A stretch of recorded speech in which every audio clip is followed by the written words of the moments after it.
So a suicidal transgender who hates Trump's Christians and Jews shoots up kids at a Catholic school, and the media wants to take away your handgun. So how are we supposed to protect ourselves from trans shooters? The media is bad at pattern recognition. We aren't.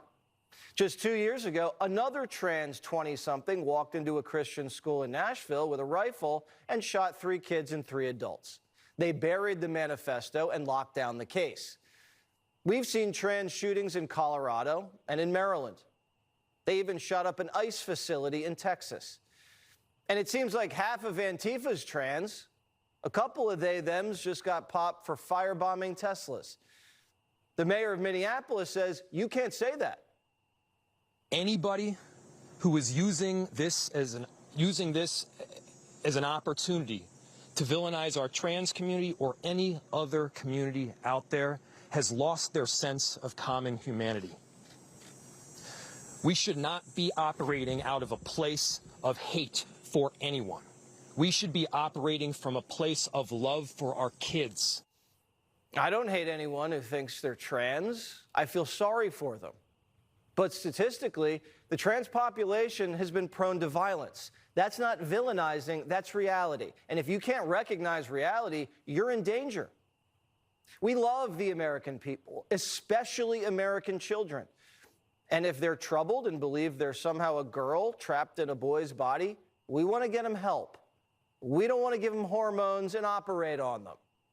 Society shouldn't be trying to produce more trans kids.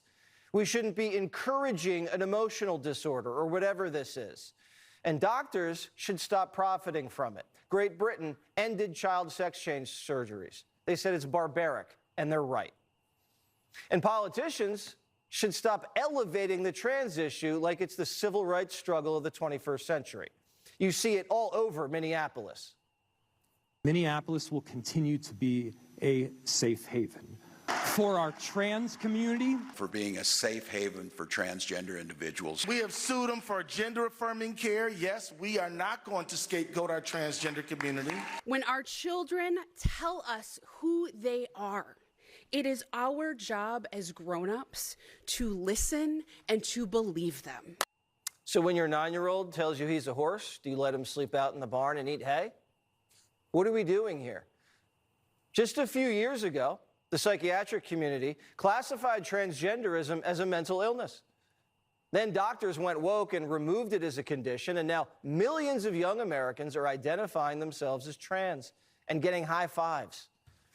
When someone has an illness, we should treat it instead of affirm it. We don't celebrate schizophrenia. We don't encourage depression. Teenagers are confused. Sometimes these things are just a phase. And if they're not, all right, then a grown man can wear a dress. If he wants to do that in America, he has that right. We're a pretty darn tolerant society. But the left's weaponizing trans kids and turning them into culture warriors. And they've been turned loose against the church, schools, and Trump. You see it, I see it. The trans Klan has a militant wing, and it's out for blood.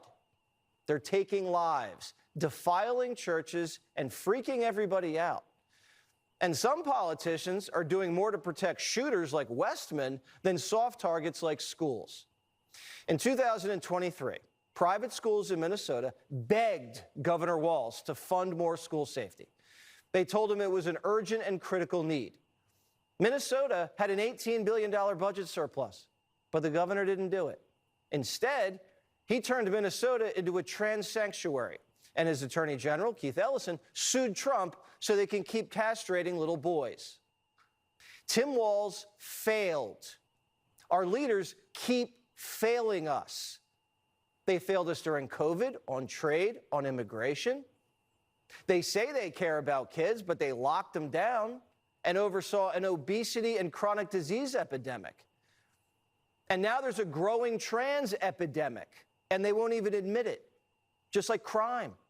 They created a crisis and then lie about it and blame you for not being compassionate. But their fake compassion is getting people killed.